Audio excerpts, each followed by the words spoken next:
Hi Marte Campers! Hello, Marte Camper. Today. Sama natin si Marte Shane, tsaka si Angulo. Si Marte Bell. Tsaka si Marte Karen, natakot sa araw. Ayan, anong gagawin natin today? Ako mag-ask. So, nasan kayo ngayon? Oh, so, nasan kayo ngayon? Inulit mo. Dito sa LU. Anong pangalan? Here. Here, dad. Ano ba?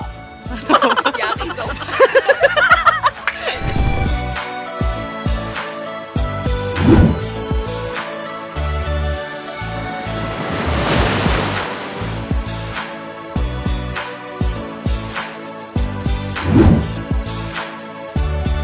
So, nasa Agoo kami, Agoo La Union, guys, sa Nova Campsite by the Sea. Ano ba yun? Kadugtong yata ng pangalan nila yun eh, sa Nova Campsite by the Sea.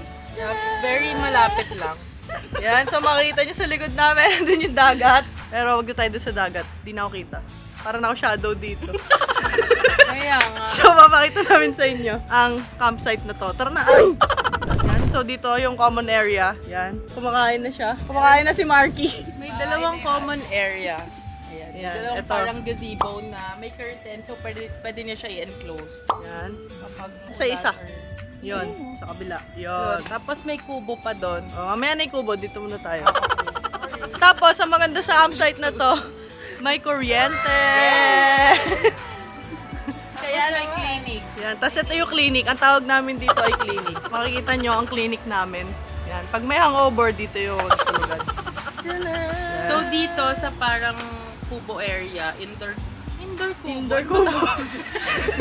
Tapos, basta yung parang meron silang 4 beds dito na meron inclusive na din yung bed and yung pillows and yung blanket.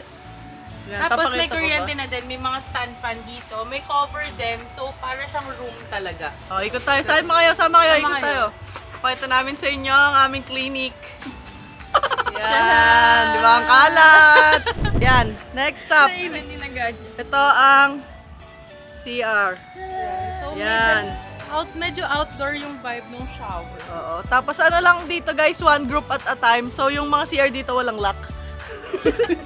Kung ma-accident yung For bubuksan some kayo reason. lang. Kasi kayo lang din naman eh. So okay lang yun. Hindi naman masama na walang lock. For some reason, yung mga toilet area nila, walang lock. Di ko alam ba? Walang Sira lock. yata. Hindi kasi nga, one group at a time naman. So kayo lang din yun. Next stop, Kitchen. kitchen. Ito yung kitchen. Ang niluluto nyo ay adobong pst. Yan, ang ulam daw natin ay adobong pst. Coffee. Oh, Kasi maliliit lang kaya. Yan, yan yung CR. Ay, CR. Kasi parang nagsi-CR to eh, tingnan nyo. Ayan na yung kitchen. So sa kitchen nila guys, kompleto na din. Meron na sila mga lutuan dito, may induction. Yan.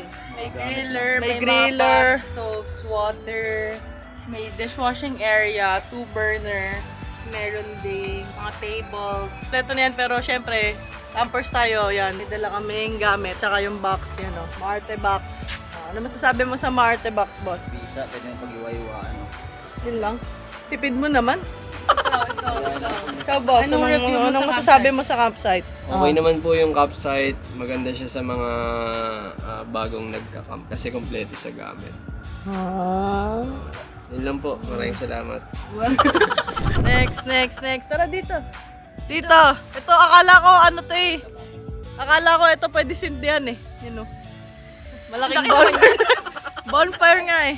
On the other side, merong dalawang tent na meron na ding tulugan. May pillows, etc.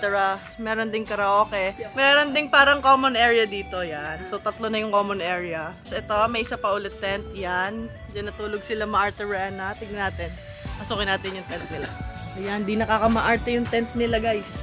Yan, may tulugan na din. Kumpleto na. Matutulog na lang ang kulang. Kasi marami rin silang saksakan dito, guys. So, pwede kayo magdala. May mga dala electric fan, ganyan. Dala lang kayo ng extension. Ito yung kabilang common area. Tsaka kubo. Ayun yung kubo. Ang likot. Malikot yan. Oh, ano namang masasabi mo?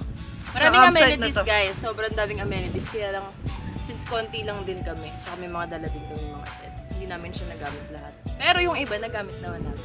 Diba? Katulad nila, Bel. Meron tent na walang natulog. Pero, Ang sabi ay, ayoko, gusto ko mag-set up ako ng tent ko. Madami kasing pinaglalaban yung mga tao dito. Oo, kanya-kanyang May setup gustong talaga mga dito. patunayan. Yan.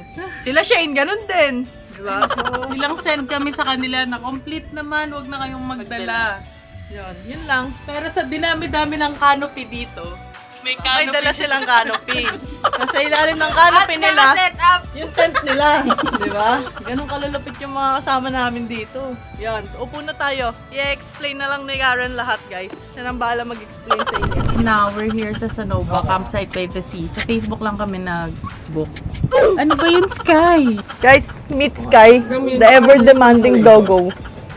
Patagal na namin gusto mag-book dito kasi laging fully booked. So, nataon lang na weekday siguro, kaya free. Yung rates niya, 5K per night. Tapos, madami siya inclusions. Yung mga biniroll kanina, yun yung mga inclusions niya. So, may event tents, camping tents na good for 4, may beach dorm na good for 4 din.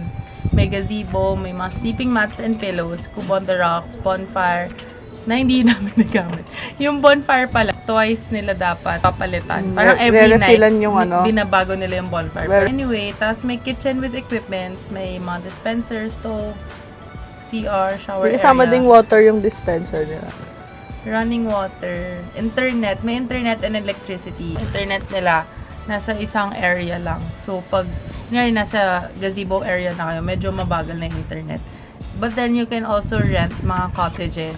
I think they have several here, mga 5K worth na may aircon na din. And then it's good for 10 packs. Check-in is at 3 p.m. and check-out is at 1 p.m. Tapos, in-extend nila yung sa amin kasi wala naman next na magsistay. Yun, super helpful yun kasi ang init, ang hirap mag-pack up. Yun lang, happy camping, Marte Besties!